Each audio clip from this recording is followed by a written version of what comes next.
డబ్బు, అనారోగ్యం, ఉద్యోగం, వ్యాపారం, అప్పులతో బాధపడుతున్నారా? వెంటనే జేకేఆర్ గురువు గారికి కాల్ చేసి అపాయింట్మెంట్ తీసుకోండి.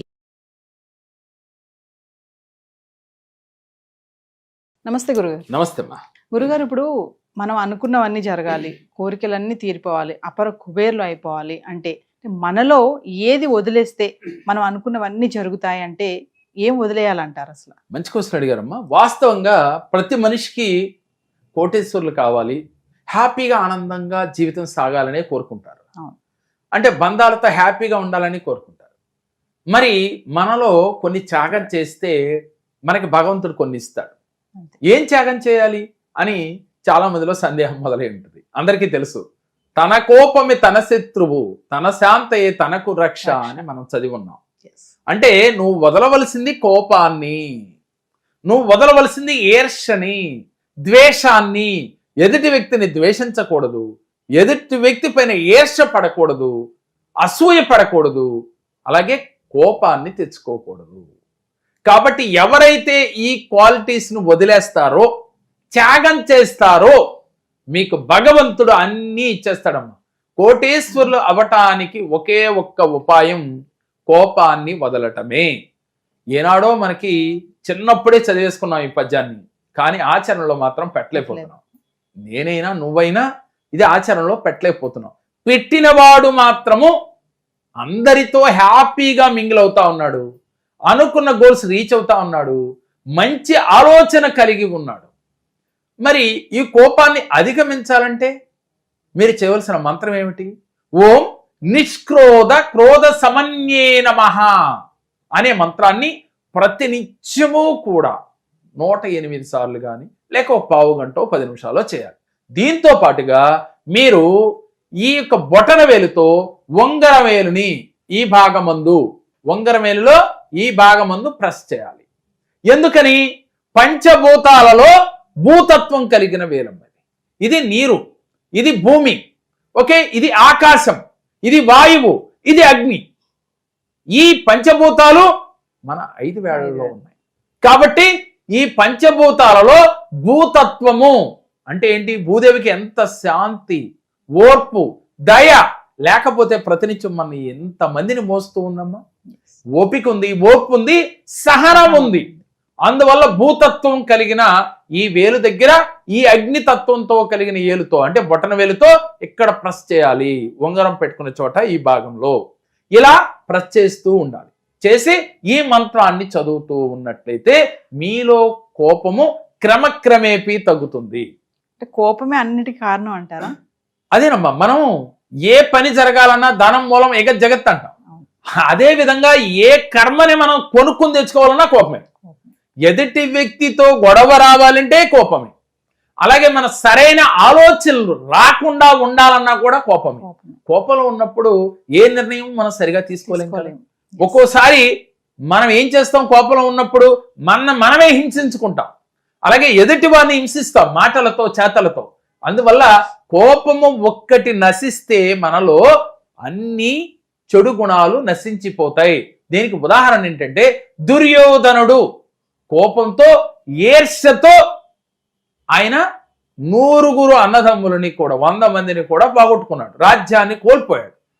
అదేవిధంగా విశ్వామిత్రుడు కోపంతో మరి అనేకమైన కోల్పోయి తర్వాత కోపాన్ని జయించి బ్రహ్మ ఋషి విశ్వామిత్రుడు అయ్యాడు, మహర్షిగా మారాడు. ఎవరు? బ్రహ్మ ఋషి విశ్వామిత్రుడు మహర్షిగా మారాడు. మరి అలా మారటానికి కారణం కోపాన్ని జయించటం వల్ల.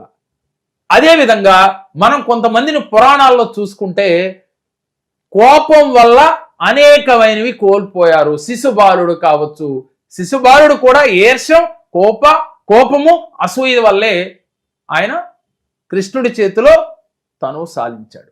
ఇలా మనం చెప్పుకుంటూ పోతే అనేక పురాణాల్లో కోపం ఉన్నవాడు, ఈర్ష్య ఉన్నవాడు, ద్వేషం ఉన్నవాడు చరిత్రలో బాగుపడిన దాఖలాలు లేవు. రావణ బ్రహ్మ కూడా అంతే. ఇలా ఏదైతే నెగిటివ్ క్వాలిటీ మనలో ఉంటుందో, ఏదైతే నెగిటివ్స్ ఉంటాయో వాడు ఏదొక రోజున పతనం అవ్వక తప్పదు అని ఈ పురాణాల నుంచి మనం నేర్చుకోవాల్సిన సారాంశం. మరి అందుకని మరి ప్రతి మనిషి డబ్బు సంపాదించాలి, డబ్బుని ఈజీగా మేనిఫెస్టేషన్ చేయాలి. లా ఆఫ్ అట్రాక్షన్లో నేను అనుకున్నది సాధించాలి, ఉద్యోగం రావాలి, భార్యాభర్తలు బాగుండాలి, పిల్లలతో హ్యాపీగా ఉండాలని మీరు అనుకుంటున్నారా? అయితే మీరు ముందు మీలో ఉన్న కోపాన్ని, ఈర్ష్యని, ద్వేషాన్ని, అసూయని జయించండి. అది జయించడం అంత ఈజీ కాదమ్మా. అంటే చెప్పినంత ఈజీ అయితే మాత్రం కాదు. మరి దాన్ని ఈజీగా జయించాలంటే నేను చెప్పినట్టుగా మంత్రాన్ని ప్రతిరోజు మంత్రాన్ని చదువుతూ దానితో పాటుగా ఈ యొక్క ఫింగర్ని ఇలా ప్రెస్ చేస్తూ, అలాగే ఓం హం హనుమతే ఆంజనేయాయ మహాబలాయ నమః అంటూ ఈ మంత్రాన్ని రోజు 11 సార్లు మనసులో జపిస్తూ ఆంజనేయ స్వామి గుడి చుట్టూ అవకాశం ఉన్నన్ని సార్లు మీకు కుదిరినప్పుడల్లా వెళ్ళి ప్రదక్షిణలు చేస్తూ ధ్యానం చేస్తూ ధ్యానం అంటే మెడిటేషన్, అది ఎక్కువ సమయం మెడిటేషన్లో గడుపుతూ, అలాగే నదీ తీరాలకు కానీ సముద్రాల దగ్గర కానీ జలాలంటే పారుతున్న జలపాతాల దగ్గర కానీ వెళ్ళినప్పుడు చక్కగా మీ కాళ్ళలో జలపాతాల్లో పెట్టుకుని ఆ వాటర్ అంటే పంచభూతాలలో ఒకటైన వాటర్ని మనం మనసా వాచ కర్మణ మమేకమవుతూ ఫీల్ అవుతూ మీరు అక్కడ గనక మేనిఫెస్టేషన్ చేసి మెడిటేషన్ చేస్తే ఈజీగా మన కోపాన్ని మనం జయించవచ్చు. కాబట్టి ఇలాంటి కోపం జయించాలంటే ముందు మనం చేయవలసింది మెడిటేషన్. మెడికేషన్ లేకుండా ఉండాలంటే మనం మెడిటేషన్ చేయమని చెబుతాం. మరి మెడికేషన్ ఎందుకు వాడాల్సి వస్తుంది?